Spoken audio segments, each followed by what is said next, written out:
Ready for a deep dive? Always. Well, today we're diving into the secrets of a long and vibrant life. Ooh, I like this already. Yeah, right.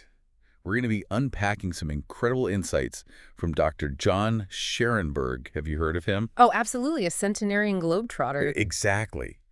The man just doesn't quit. It's amazing. 100 years old, and he's not just, blowing out candles on a cake. He's jetting off to Madagascar one day Right. and then giving lectures in Slovakia the next. I mean, the man's energy. It's infectious. It really is. Yeah, And, that's what makes this deep dive so exciting. for sure. We're going to hear directly from someone who is walking the walk Yeah. about what it takes to live a long and healthy life. A life of adventure, too. Oh, absolutely filled with adventure. And the best part is he gets straight to the point. He kicks things off by tackling the elephant in the room. Which is... Cardiovascular disease, the leading cause of death in industrialized nations. But here's the key, and this is what I love. He believes it's largely preventable. I love that outlook. Me too. Yeah. So how do we prevent it? Right. That's the big question. Well, he breaks it down into 7 key risk factors, Okay. starting with 2 that might not surprise you: tobacco and alcohol. Yeah, those are the usual suspects, right? Right. And of course, we all know smoking is bad news. But his take on alcohol, this is what I found really interesting. Okay, yeah. I'm curious. He cites research by Dr. Max Griswold, Okay. who studied 195 countries Wow. and found that even small amounts of alcohol Really? actually increase your mortality risk. Wow. Interesting. Yeah, and get this, Dr. Griswold himself was a social drinker. Oh, wow. Can you imagine having your own research turn your world upside down like that? Yeah, that's got to be a wake-up call. Talk about a wake-up call. So next on Dr. Scharffenberg's list, Okay. inactivity. Ah. And he's got some strong words for those couch potatoes out there. Like he believes. That someone who exercises daily, even with health issues, will outlive someone in perfect health who doesn't. Wow. That's a powerful statement. It is. It really highlights, how much we're still learning Right. about the long-term impacts of our choices. Even the ones that we think are harmless. Exactly. And to illustrate this point, he shares the story about an overweight graphic designer he worked with. Uh-huh. She was really struggling with her weight, and he gave her this advice. Even with weight challenges, Yeah. regular exercise can dramatically boost longevity. It's not just about living longer, though, is it? Exactly. You got it. It's about having the energy. The vitality, right, to really enjoy those extra years. Exactly. And Dr. Scharffenberg's own life is a testament to that. Or for sure, 100 years old and still going strong. Right. Living proof that an active lifestyle can fuel a life filled with adventure and purpose. Inspiring. Okay, so risk factor number 4 is overweight. Okay. And this is where he introduces some nuance. All right. He suggests there are actually different categories of overweight. Oh, interesting. Some driven by psychological cravings. Others by an actual opiate addiction happening in the body. Wow, that's a crucial distinction. It is, right. It means we can't just have a one-size-fits-all approach to this. Exactly. Understanding the underlying causes Right, the root of the problem. is key to finding effective solutions. And speaking of things that can be addictive, let's talk about sugar. Oh boy, here we go. He segues into this topic with a hilarious story about a Mr. Fishback Oh, okay. and his nightly ice cream ritual. Sounds pretty innocent. Yeah, it does, but it led to sky-high cholesterol and triglycerides. Oh, wow. So, even seemingly harmless habits? He had to have a big impact. Yeah. And that brings us to meat consumption. Ooh, this is where things get interesting. I know, right? Yeah, He points out that the American Heart Association, you know them, of course. they subtly encourage a vegetarian diet Really? without actually using the word vegetarian. Oh, how do they do that? They focus on limiting saturated fat, Oh, which essentially steers people towards a plant-based approach. Right. They're advocating for a vegetarian diet without alienating meat lovers. that's a good strategy. It is. Yeah. And it speaks to the complexities, Yeah.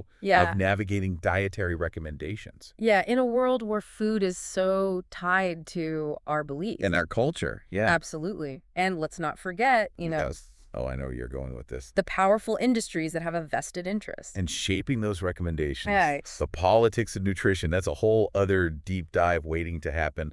But for now, Right. let's stick with Dr. Scharffenberg's final 2 risk factors: Okay, which are? hypertension and high cholesterol. The classics. Yeah. He presents these as consequences of the first 5 risk factors. So it's all connected. It's all connected, Right. emphasizing how interconnected our lifestyle choices really are. Yeah, it's not just about one thing. It's the whole picture. Like how we eat, how much we move, how we manage stress. Exactly. It all works together. It all works together to shape our health. And here's where Dr. Scharffenberg drops a really empowering message. I love those. Right. He says that by adopting the right lifestyle, Okay. we can slash our risk of heart attack and stroke by a whopping 80%. Wow. And diabetes by an incredible 88%. Those are some serious numbers. Mind-blowing, right? Yeah. It really underscores the power we have Yeah. to take control of our health. And add years to our lives. Potentially, yeah. Talk about a compelling reason to ditch those bad habits. But speaking of interventions, he brings up a thought-provoking point about statins. Statins. Yeah, those cholesterol-lowering drugs that are, widely prescribed these days. Right. And he highlights research Okay. that suggests that statins only have a significant benefit for a small percentage of users, Oh, really? How small are we talking? a mere 7%. Wow, so for the other 93%. They didn't make a difference in life expectancy. Interesting. That makes you wonder, right? Yeah. Are we over-medicated? Are we over-medicating? Is there a better way? Right, a more personalized approach maybe. Exactly. One size doesn't fit all when it comes to health. For sure. Now, remember how we touched on the politics of nutrition earlier? Oh, yeah, with the American Heart Association? Well, he dives right into that Okay. with a fascinating example. I'm all ears. He reveals that in 2015, U.S. government scientists actually recommended a vegetarian diet What? as the optimal way to reduce disease risk. A vegetarian diet endorsed by the government. That's huge. It was a big deal. But, as you might expect, Yeah. it didn't last. Oh, no. What happened? Leaders from the Agriculture and Health Departments stepped in. Oh, I see where this is going. And guess what? They added lean meat back into the recommendations. It makes you wonder, about the influence of these powerful industries Right. on our dietary guidelines. Like, did scientific evidence take a backseat to economic interests? It's a bit disheartening, isn't it? Yeah, it kind of is. But here's the thing. Okay. He doesn't leave us feeling powerless. He reminds us that we don't have to wait for doctors or government agencies to tell us what to do. Right. We have the power to make our own choices. We have the knowledge. We have the agency. To take control of our health. Exactly. And he walks the talk. Oh, for sure. At 100, he's not waiting for permission to live a full, adventurous life. He's an inspiration. He really is. And, he acknowledges that it's not always easy for doctors Yeah. to effectively guide patients towards healthier habits. That's true. They have time constraints. Maybe they lack the training. Right. A 10-minute appointment. It's not enough to really delve into all of this. Not enough time to delve into the nuances of nutrition and lifestyle.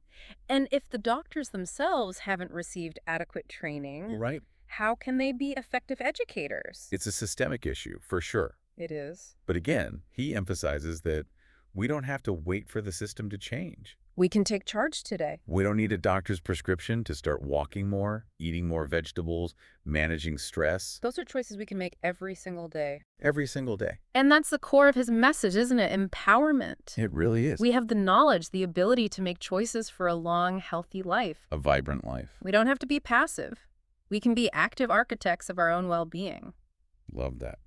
So, as we wrap up this deep dive into Dr. Scharffenberg's wisdom, Yeah. I'm left with one burning question for you, dear listener. Okay, let's hear it. What one action will you take today to put his insights into practice? What small step can you take right now to move towards a healthier, more vibrant future? Keep that question in mind as you go about your day. Because remember, even the smallest action can have a ripple effect. Leading to a longer, healthier, more joyful life. It's like he's handing us this roadmap, Yeah. right, to a longer, healthier life. Yeah, a blueprint for vitality. But it can be a little daunting, like where do we even begin? That's where I think the beauty of small changes comes in. Right. He doesn't expect us to, overhaul our entire lives overnight. Yeah. It's about starting with one small, achievable step. One small step. Yeah. Maybe swapping that sugary soda for a glass of water. Right. Adding an extra 10 minutes to your evening walk. Or just being more mindful of portion sizes. Exactly. Progress, not perfection. Absolutely. And you know what? Those small changes, they can snowball You really can. into something pretty transformative. It's true. Yeah. Imagine how different you might feel a year from now Yeah. if you just commit to one small, healthy change today. And build from there. And build from there. It's like a ripple effect. Yes, spreading out. Impacting every aspect of your life. And you don't have to do it alone. Oh, such a good point. Share this episode with a friend, a family member, A coworker. anyone who might be inspired. Yeah, create a support system. It makes all the difference. Cheering each other on, sharing tips, celebrating successes. Exactly. So as we wrap up this deep dive into Dr. Scharffenberg's wisdom, Okay. let's turn that inspiration into action. I love it. What one small step will you take today? To move towards a longer, healthier, more vibrant life. Hold that thought, dear listener. And remember, It's never too late to start living your best life.